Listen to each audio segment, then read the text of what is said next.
सध्या इथेनॉलवरती जे देशभरात राज्यभरात रणकंदन माजलेलं आहे, माजवलं जात आहे, नेमकी त्या सत्यता किती आहे? हा शेतकऱ्यांमध्ये जनसामान्यांमध्ये संभ्रम आहे की आणखीन काही विरोधकांचं वेगळंच विषय? त्या संदर्भामध्ये आज आपण एका शेतकऱ्याशी, ते नुसते शेतकरी नाहीत तर विद्वान शेतकरी आहेत, प्रचंड इथेनॉल संदर्भामध्ये त्यांना नॉलेज आहे, अशा व्यक्तीशी आपण संवाद साधणार आहेत. तुकारामजी नमस्कार. नमस्कार. इथेनॉलवरती मी प्रश्न विचारायची आवश्यकता नाही, तुमच्याही कानावरती काही गोष्टी येत आहेत. खरंच इथेनॉलमुळे काही तोटे आहेत का फायदे आहेत? हे बघा, आम्ही भारतीय किसान संघाच्या माध्यमातून मागील 6 वर्ष म्हणजे 6-7 महिन्यापासून आम्ही काम करत आहोत. भारतीय किसान संघ जिल्हा लातूर हे तर आता झालेलं आहे, आम्ही म्हणजे जॉईन केलेलं आहे. पण आम्ही पहिले शेतकरी आहेत. त्याच्यात लातूर जिल्ह्यामध्ये 11 शुगर फॅक्टरीज आहेत. नुसत्या शुगर फॅक्टरीज आहेत त्याचा उल्लेख न करता 11 शुगर फॅक्टरीजच्या पाठीमागे किमान 6.5 ते 7 लाख शेतकरी उदरनिर्वाह त्या माध्यमातून होतो आहे. इथेनॉल साखर उद्योगामध्ये. बरं. आणि इथेनॉल हा शुगर इंडस्ट्रीचा मेजर पार्ट झालेला आहे. म्हणजे शेतकऱ्यांना तुम्हाला जर योग्य वेळी आणि त्याला केंद्र सरकारने जे FRP डिक्लेअर केलेली असते दरवर्षी, ते 100% जर लातूर जिल्ह्यामध्ये का मिळते तर इथल्या ऊसाला मिळत असलेली रिकव्हरी आणि त्याच्यापासून निघत असलेला बाय प्रॉडक्ट घेणारा कोणतरी आता ह्या मागल्या 3 वर्षामध्ये तयार झालं, केंद्र सरकार. म्हणून आजच्या घडीला लातूरमध्ये पहिलं जे 1 लाख शेतकरी किंवा 50,000 शेतकरी फक्त ऊस पिकवायचे, त्या शेतकऱ्यांचा आकडा आज 5.5 ते 6 लाख शेतकऱ्यांपर्यंत गेलेला आहे. का गेलेला? कारण कारखान्यांकडनं हे पेमेंट शेतकऱ्यांना पहिलं 1 वर्ष होत नव्हतं. कुठंतरी 100-50 रुपये तुकड्याने पेमेंट मिळायचं. पण त्याच ठिकाणी ज्यावेळेस हा इथेनॉल बाय प्रॉडक्ट कारखान्याच्या हातामध्ये आला आणि केंद्र सरकार हे फार मोठी त्यांचा ग्राहक मिळाला त्यांना, म्हणजे लगेच जागेवर पैसे देऊन इथेनॉल हे केंद्र सरकार परचेस करतंय, म्हणून कारखाने जिवंत राहिले.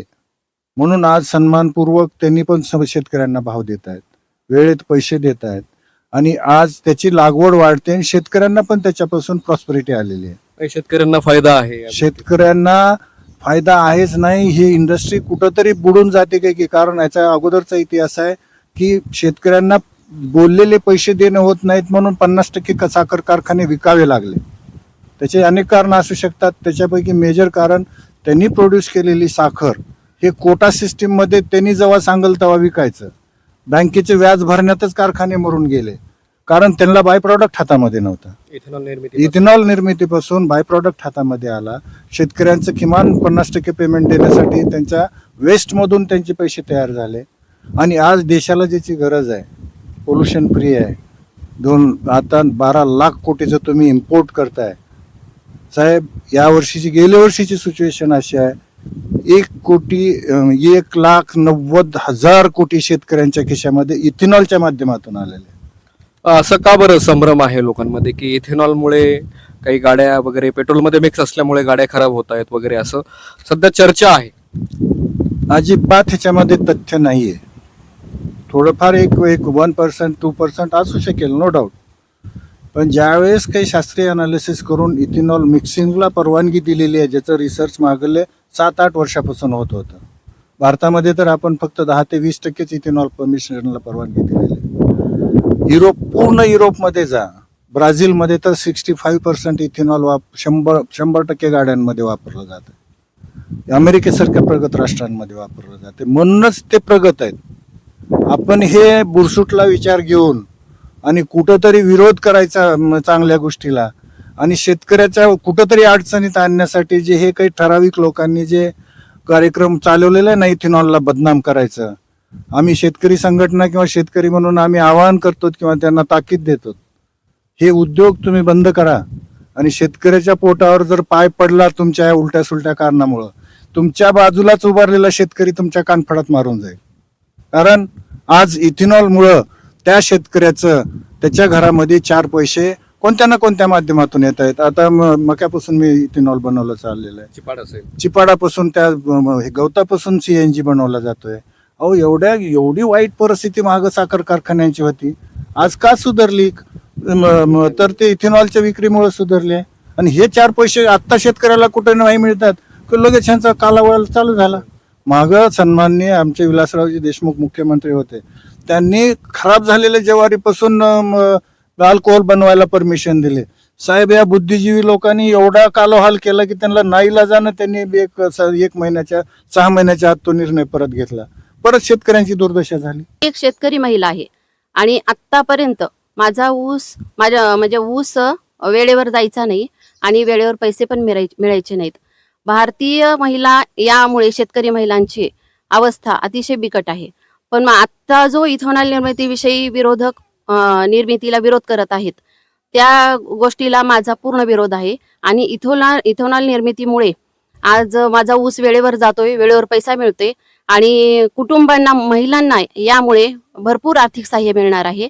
त्यामुळे मी या इथेनॉल निर्मितीच्या विरोधाला पूर्ण विरोध करून मी माझं मत इथेनॉल निर्मिती झाली पाहिजे, जेणेकरून साखर कारखान्यांची स्थिती सुधरून सगळ्या शेतकऱ्यांना वेळेवर पैसा मिळेल अशी मी आशा व्यक्त करते. लातूर जिल्ह्यातल्या शेतकऱ्यांच्या अवस्था अतिशय बिकट आहे, कारण हा रनफेड एरियामधला जिल्हा आहे. ज्यावेळेस पाऊस असतो त्याच वेळेस आमच्याकडे पाणी असतं आणि पाणी असल्यानंतर ऊसाशिवाय आम्हाला दुसरा पर्याय नाही. आमच्या जिल्ह्यामध्ये जे कारखाने आहेत ते कारखाने इथेनॉल आहे म्हणून आम्हाला भाव देऊ शकतात. जर इथेनॉल वजा केला तर कारखाने आम्हाला 2000 ते 2200च्या वर भाव देऊ शकणार नाहीत, कारण यापूर्वी हीच अवस्था होती. पण गेल्या 3-4 वर्षापासून आम्हाला बऱ्यापैकी पेमेंट कारखाने देत आहेत आणि कारखाने फक्त इथेनॉलमुळे आम्हाला पेमेंट देऊ शकतात आणि वेळेवर आम्हाला पेमेंट मिळत आहे. त्यामुळं इथेनॉल विरोधाला आमचा पूर्ण विरोध आहे. इथेनॉलचं जे ब्लेंडिंग आहे पेट्रोलमध्ये ते अतिशय आवश्यक आहे. शेतकरी जगला तर देश टिकेल, देश जगेल. आणि रास्त मागणी आहे, योग्य त्यांचं असं दिशा आहे जी की शेतकऱ्यांपर्यंत, जनसामान्यांपर्यंत आपण पोहोचवण्याचा प्रयत्न करणार आहोत. अमेरिकासारखे राष्ट्र इथेनॉल निर्मितीमुळेच आज कुठेतरी पुढे आहेत असं त्यांचं म्हणणं आहे आणि आपण असे हे बुरसटलेले विचार सोडले पाहिजेत असं सुद्धा त्यांचं मत आहे. व्हिडिओ जर्नलिस्ट सोबत मी परमेश्वर सोनवणे, दर्पण मीडिया, पाथरवाडी, रेणापूर, लातूर.